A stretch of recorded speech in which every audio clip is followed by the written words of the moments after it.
Welcome to On Our Watch, a podcast about coastal erosion and sustainability in Louisiana. My name is Marian Evans. I'm a filmmaker and a producer of the documentary On Our Watch, a feature-length film that examines Louisiana's coastal land loss crisis and the ways in which it impacts our communities, industries, and culture. The film's director, Jonathan Evans, and I are proud to produce this podcast series that will continue to explore issues facing the Louisiana coast through conversations with local residents, community leaders, and experts. In this episode, we're speaking with Simone Maloz. Simone is the campaign director for the 5-group coalition Restore the Mississippi River Delta. And now, our interview with Simone Maloz. Well, thank you, Simone, for joining us today. So, you've been working in the coastal restoration space for many years now. Was this something that you always wanted to get into? No. If we're being honest, no, of course not. I grew up in Houma, Louisiana, so obviously, I very much grew up with a coastal background, but not as intimately as maybe some of my friends, right? I did always have friends that had hunting camps and fishing camps.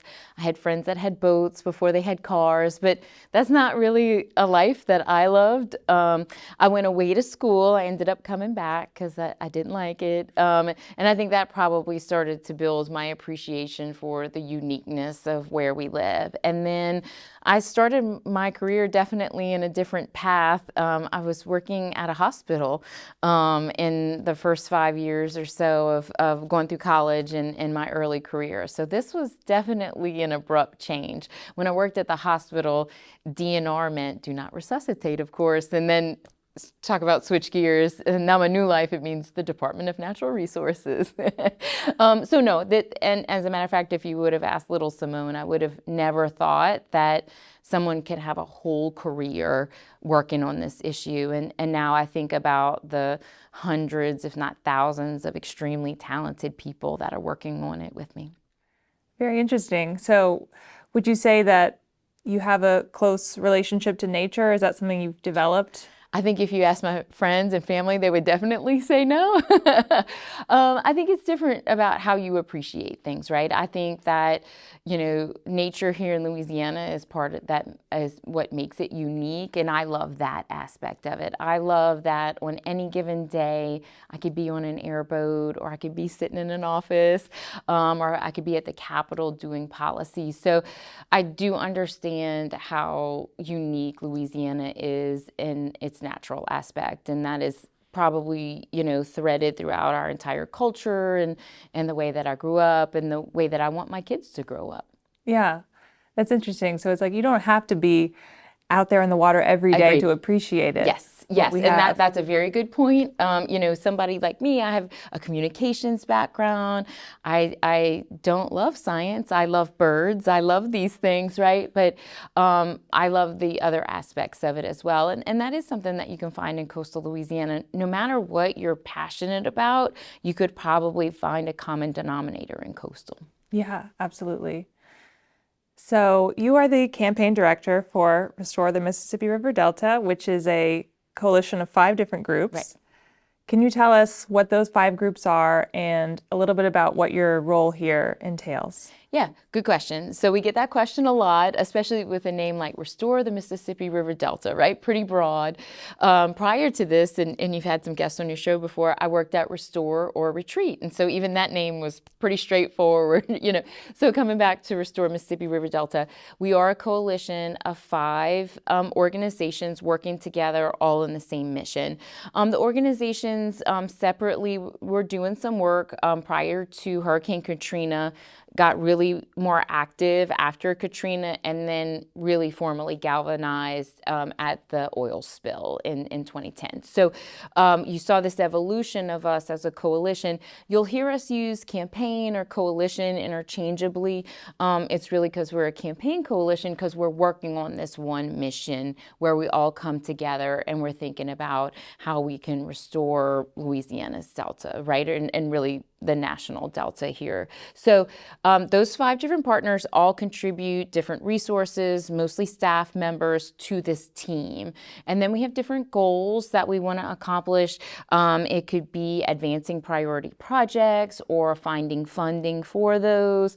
It could be about equitable planning for Louisiana's future. So this whole team comes together to work on those issues. So we have over 75 different people that touch our coalition in one way or the other, but we really have about 40 or 50 or so folks that work a lot of their time on the coalition. That could be anybody from a geomorphologist to a biologist. We have folks that went to law school. We have outreach and engagement specialists.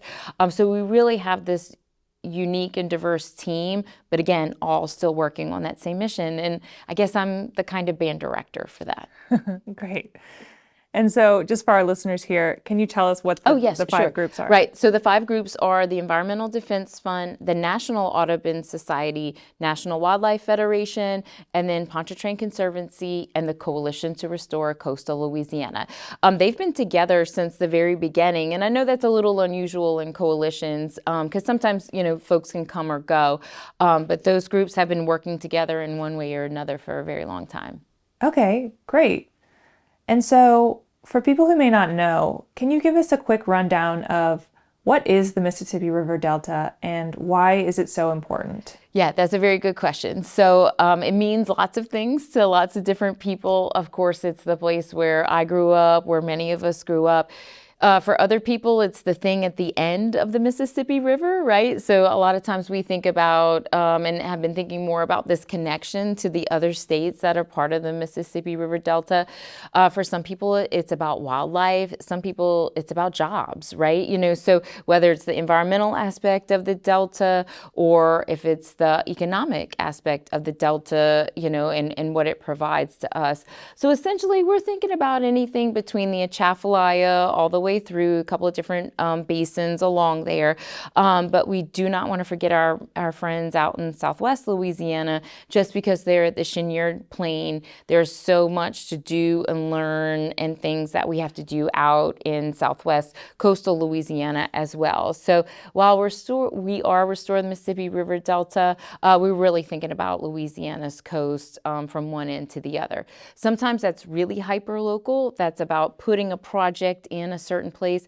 And sometimes it's about national policy in Washington, D.C., right? So it's kind of hard to put boundaries on that, but essentially we're thinking about that entire system and then its effects all the way up through the chain, whether it be environmentally, policy, so you kind of have to, that's one of the things that makes it a little more complex and why we have to have that diverse team is because there's no simple answer to that question, and especially in a place like Louisiana, the saying is that there's no status quo in Louisiana. Things are always changing, right? Sometimes for the better, sometimes for the worse. And so that's why we have this really unique and diverse team thinking about all those aspects of how we restore the Mississippi River Delta. Right. The broadest definition possible. One day it might be this and one day it might be that. So so we like to be prepared either way.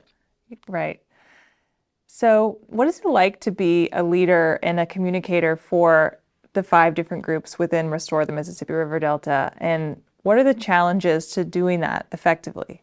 Yeah, very good question. So I'm lucky enough that I've had people come before me that really kind of set the tone on how we strike this balance between these individual organizations and their own missions and their work and how we come together on this one issue. So I'm very grateful for the people that kind of came before me to lay the groundwork. With that being said, I am different, and my background's different and certainly my personality is a little different. But I think that's part of how we've evolved as a coalition, and I think that's really important. I think for us today, it's about balancing those organizations and what they're doing individually with this overall work and this big thing that we want to accomplish that may never have an end, right? We may never fully be able to drop the mission accomplished banner on restoring the Mississippi River Delta. And so how do we grow and how do we evolve to keep meeting the challenges that the Delta will give us? So I do love the aspect of this job. Every day is different. I think that's really unique and interesting. I don't think that'll change either. And so I think it's always about thinking about how do we do our work today, but always think about what's coming up tomorrow or the day after that, and being able to set ourselves up for success in that way too. So. Right.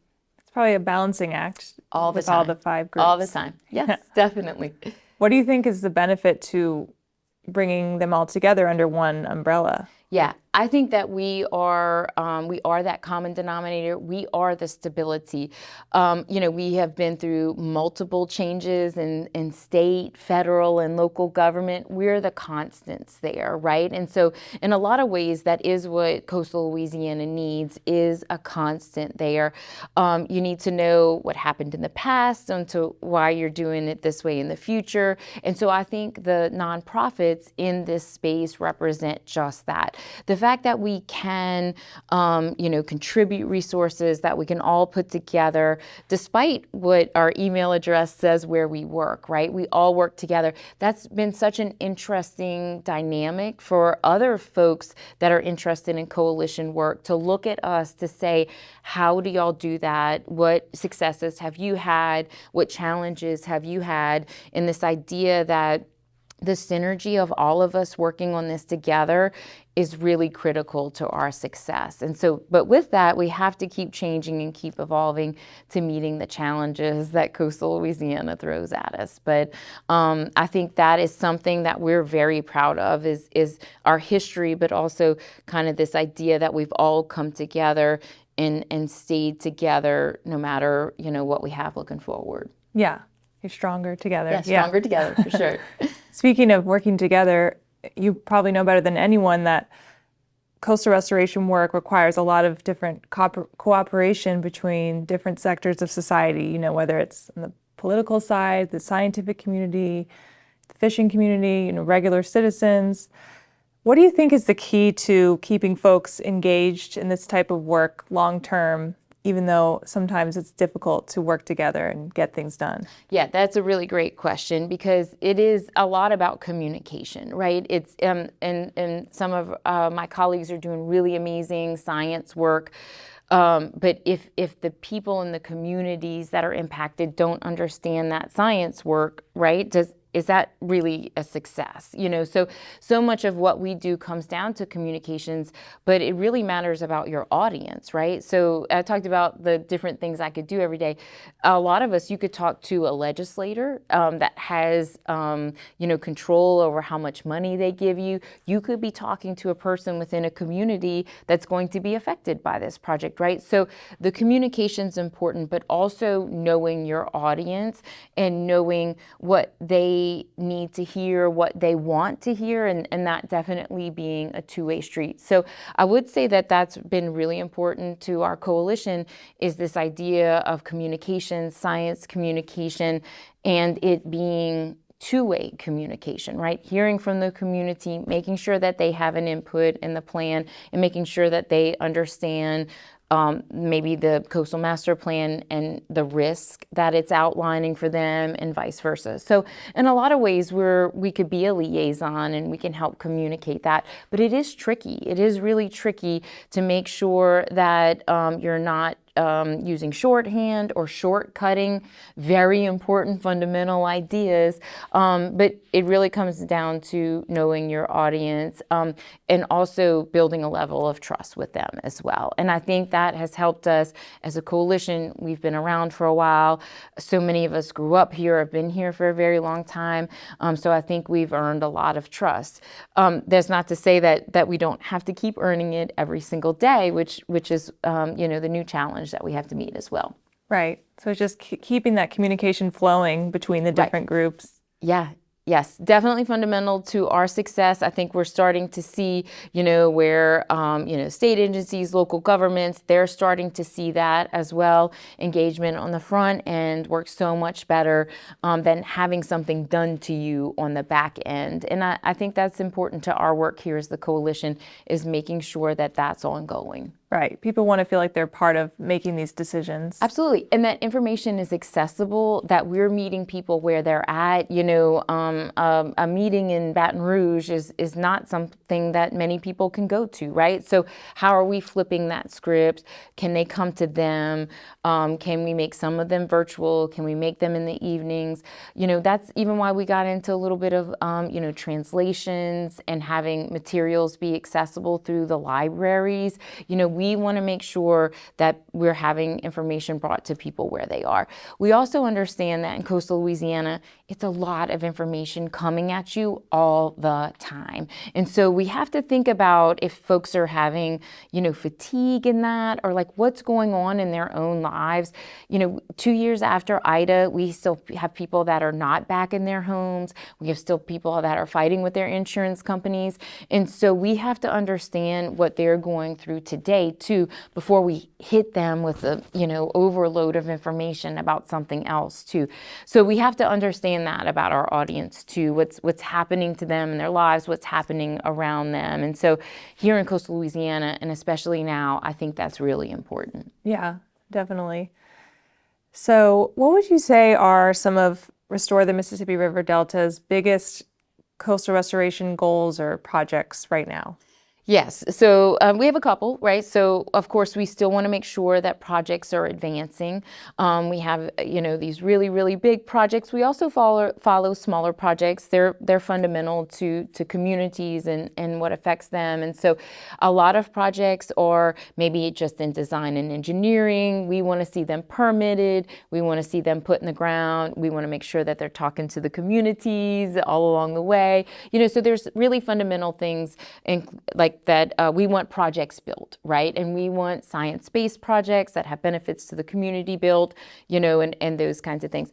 We're also really worried about funding, right? Who's paying for all this? Where's the money coming from? When I first started this job and somebody's like, oh, $1 billion project. Oh, I think you mean million. They're like, no, we mean $1 billion projects, right? So right now in coastal Louisiana, we spend over $1 billion a year in our coastal program. How can we continue to find that funding, especially after the Deepwater Horizon dollars run out? Where will we get that money? We really can't go back to a coastal program of the 1990s that only spent $100, $200 million along the coast. We cannot do that. And so we think about those things. That's a today problem and a tomorrow problem. So we think about the funding. And then finally, we think about people in that process. I mentioned it earlier on the priority projects, but we think about what's happening in communities, making sure that folks understand their risk, what tools do they need, what information do they need, what's happening with them on the ground, what changes have they seen, what ideas do they have. I know in the last master plan, and I think upcoming in the new master plan, they're going to ask people to submit project ideas. What projects do you want to see in your area, and then put some science and put some things to that. So I think that's probably our third most important goal is putting people in that plan and making sure that the engagement's there and that it's equitable and what's happening and how we're putting these projects on the ground. So I would say those are the three biggest things that we're looking forward to and will continue to work on in the future. Right. So it's about what's happening now, but also looking ahead. Absolutely, yeah. I think I think you can really get caught up in what's happening today, especially when life keeps throwing at us, extreme weather, more frequent hurricanes, saltwater wedges. Just a couple years ago, it was continuous high water, right? And so it's easy to get caught up in that every day. But if you don't spend some time planning for tomorrow, then you'll constantly be in that cycle. And I think what we think about is how can we move the ball forward every day, and how can we make advancements even when you do have setbacks? How can we keep making advancements here in coastal Louisiana? Right. So are there any major lessons that you feel like you've learned in your coastal career so far? Oh gosh, that's a good question too. I would say first and foremost the importance of communication, right? And maybe it's not just me telling you something, maybe it's me also writing it down, maybe it's me making a phone call before a meeting to let somebody know what's happening in advance, those kinds of things. I think you definitely see the power of communication here and how it always seems beneficial to do more of it on the front end rather than, wait and do things on the back end.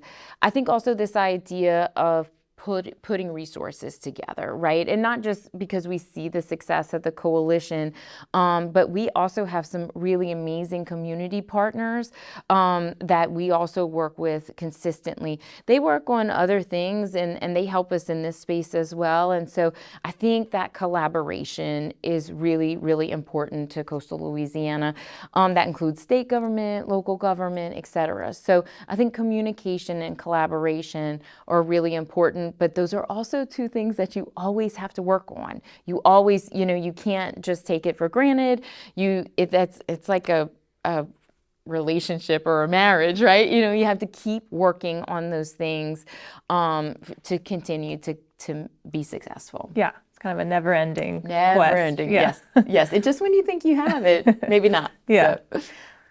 So. What would you advise people to do if they wanted to do something to help with this issue and they didn't know what the first step to take? Yeah, we talked about this a little bit earlier, but the fact that coastal Louisiana has so many different aspects of it, it could be environmental, it could be economic, right? There's all kinds of things that go into coastal. And the same thing can be said about how you participate or how you care about our coast. It could be as simple as voting for coastal champions, people that support our coast and help, make smart investments in our coast. It could be as easy as getting your hands dirty, doing a volunteer exercise, whether you do a planting or maybe you clean a storm drain. I'll even give you credit for recycling your wine bottles, drinking wine, eating oysters, and all those have coastal ties to that as well. I think also having your own awareness about where you live and the projects that are happening. Also, the fact that maybe the risk that's involved, right, with if we do have increased storms, sea level rise, those kinds of things. I think there's something for everybody. I think one thing we haven't touched on today is thinking about workforce, right? And we talked about this to start the conversation. I never ever thought that I could work in this field and this is all that I do every day. And that is magnified by 100, 1,000 times now, right? A kid who likes to play outside or likes to hunt and fish can find a career here. So that fifth grader that we talked to about the coast today could really experience an entire lifetime of working in coastal Louisiana, but also living in coastal Louisiana doing that work. And so I think that's this whole very interesting aspect of how it's generational and how kids that care about the coast today could work or be our coastal champions in the future. And we have to think about that like that because definitely our work is more of a marathon than a sprint. And so we do think about our world in decades in this master plan that's in 50 years, right? Like I'll be long gone, but my 13-year-old or my 11-year-old will still be around and will they be doing their part to either volunteer or champion or even work in coastal Louisiana. So it's really kind of cool to think about the next generation of this all too, and how it's not too early to start today working on some of those aspects. Thankfully, we have a very strong and robust community college technical system. We have engaged and interested four-year universities and schools that are helping us to grow that pipeline. But what you learn here in coastal Louisiana today is also something that you could export somewhere else, right? And other coastal cities that are experiencing challenges. We certainly saw it after Hurricane Sandy, where they needed our expertise in the Northeast to recover, right? So it's not solely confined to Louisiana, but that's a totally different aspect that I would love to know more about, and love that, that we have people that are beginning to really work on that workforce and export pipeline for coastal ideas and information. Yeah. So you can not only donate your time or your money, you could also get a make job. it your career. Yeah, definitely. And I think there's certain aspects of the work we do here in coastal Louisiana. If you're working in oil and gas and you work a long reach excavator for that project, you could go work on a marsh creation project and still work on a long reach excavator, and that was probably something that you acquired a certificate for, and that makes really good money and has stable work here in coastal Louisiana. So that's probably a little aspect of a work I wish I got to spend more time on. We have some really great people working on that, but I love this idea that there's this thread about this generational aspect of workforce and also, like I said, just being a coastal champion in the future. Absolutely. Well, thank you so much, Simone, for talking to me today. Yeah, I really happy appreciate to do it. Yes, thank you. Thank you for listening to On Our Watch. We hope you enjoyed our discussion with Simone Maloz. Don't forget to subscribe to On Our Watch on your favorite podcast app to be notified about future episodes. You can also watch a video version of this podcast on YouTube, which you can find a link to in the description. Thank you for tuning in, and we'll be back with another episode next week. This podcast is made possible through grant funds from the Greater New Orleans Foundation and executive produced by Bruno UK Steiner.